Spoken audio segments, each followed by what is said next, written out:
Samantha Hayes adjusted her ID badge as she stepped into the dimly lit corridors of Hollow Creek Hospital. The air was stale, carrying a scent of disinfectant and something else, something older. It was her first night shift in the abandoned West Wing, where only critical patients used to be held before budget cuts forced its closure. Her supervisor, Martha, had assigned her to do inventory. Easy money, Samantha thought. A few hours of paperwork, a quick sweep of the supply closets, and she'd be free. But something about the place felt off. The fluorescent lights flickered as she walked past the empty nurses' station. The monitors on the walls still displayed patient records, which was odd since no one had been treated in this ward for over a decade. She glanced at the names. Room 407, Gregory Nash, deceased. Room 409, Evelyn Harper, deceased. A chill ran through her spine. The system wasn't supposed to display old records.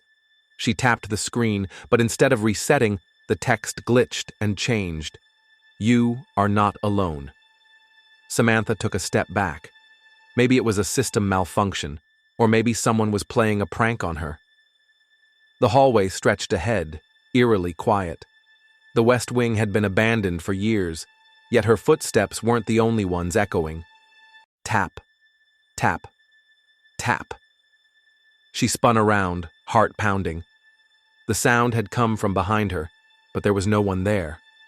Swallowing hard, she grabbed the inventory clipboard and moved faster. The supply room was just ahead. She'd get in, finish her work, and get out. The door creaked open, revealing dusty shelves and unused equipment. She clicked on her flashlight and started counting, until she saw the wheelchair.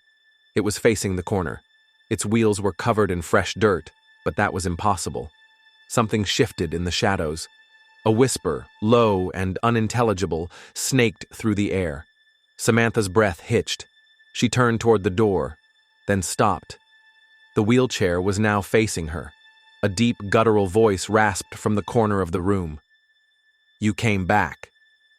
The flashlight flickered. Samantha stumbled backward, slamming into the shelves. Metal trays clattered to the floor. She scrambled to her feet, bolted from the room, and sprinted down the hallway. She reached the elevator, jabbing the button repeatedly. The doors slid open, and she rushed inside. Just as they began to close, a pale hand shot out, stopping them. A figure in a patient gown stood there. Their face was blurred, shifting like static on an old TV. Samantha screamed. The lights cut out.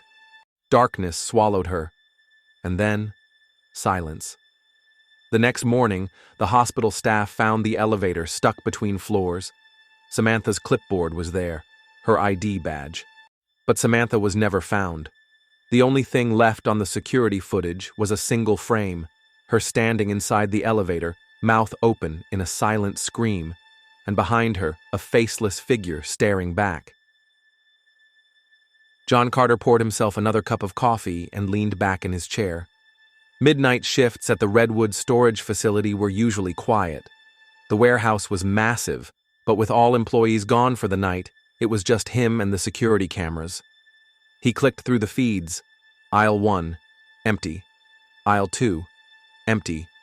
Aisle 3, movement. John leaned forward.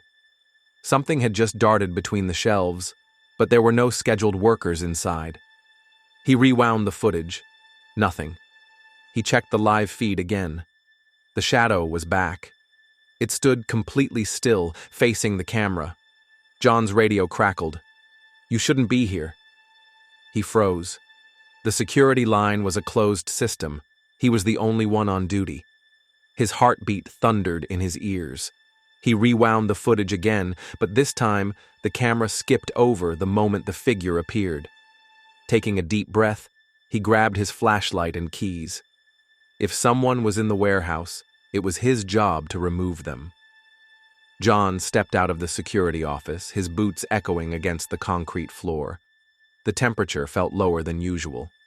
He moved past the rows of storage units, each one locked. The overhead lights buzzed. Then, abruptly, one aisle went completely dark. John lifted his flashlight. The beam cut through the darkness, revealing the storage doors stretching ahead like a metal maze. Then he saw it. A single unit door was slightly open, its lock hanging loose. John swallowed hard. No one had reported a break-in. He approached cautiously, nudging the door with his boot. It slid open with a metallic groan. Inside, a chair sat in the center of the unit, facing away from him. Someone was sitting in it. "Sir, this is private property," John called. "You're trespassing." No response. His flashlight flickered. The figure in the chair twitched slightly. John stepped closer. "Sir, I need you to stand up and—" The figure's head snapped around 180 degrees. It had no face. John stumbled back, dropping his flashlight. The thing rose from the chair, its featureless head tilting as if studying him. The radio on his belt hissed with static. "Why are you here, John?" His knees nearly buckled. It knew his name. The warehouse lights shut off completely. John turned and ran. His breath came in ragged gasps as he sprinted toward the security office. The hallways stretched longer than before, warping. The storage units were changing, shifting into endless corridors. The footsteps behind him were faster than his. He burst into the security room and slammed the door shut. His hands trembled as he checked the cameras. The warehouse was empty. No figure, no movement. Then, the screen glitched.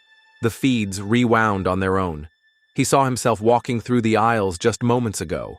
But in the reflection of the storage doors, the faceless figure had been right behind him the entire time. John turned around. It was inside the security office with him. The monitors turned to static. The next morning, the day shift guard found John's radio and flashlight on the floor. The security footage was missing. John Carter was never seen again. But sometimes on the night shift, the cameras catch a shadow standing perfectly still between the aisles, watching. Lisa wiped down the counter for the 5th time. The Bluebird Diner was practically deserted, except for the man in the corner booth. He had been sitting there since midnight, ordering nothing but coffee. He hadn't even touched it. Lisa checked the clock. 3:32 a.m. Almost time to close. She sighed and walked over. "Need a refill?" The man finally looked up. His face was blurry, as if her eyes couldn't focus on it properly. "Do you believe in second chances?" he asked. Lisa hesitated. I guess." The man nodded. "Good, because this is yours." Her stomach twisted. She had never told him her name. She forced a nervous laugh. "How do you—" The diner lights flickered. The neon sign outside buzzed loudly. 3:33 a.m. The air shifted. Everything felt wrong. The man tilted his head. "It's happening again." Lisa's breath hitched. "What's happening again?" The door swung open, but no one entered. The diner filled with whispers, voices overlapping. Lisa backed away. "I think you should leave." The man stood up. "I never left." Her heart pounded. She turned toward the kitchen, but she was already there. Lisa was standing behind the counter, staring at herself. The other Lisa's mouth opened wide in a silent scream. She clutched her head as memories crashed back. The same night, the same diner, the same faceless man. She had lived this night before, and she had died here before. A voice whispered in her ear, "You never left either." Lisa turned, and the world went black. The next morning, the diner opened as usual, but Lisa wasn't there. The only thing left was a full coffee cup sitting in the corner booth, steam still rising. And the clock on the wall? It was stuck at 3:33 a.m.,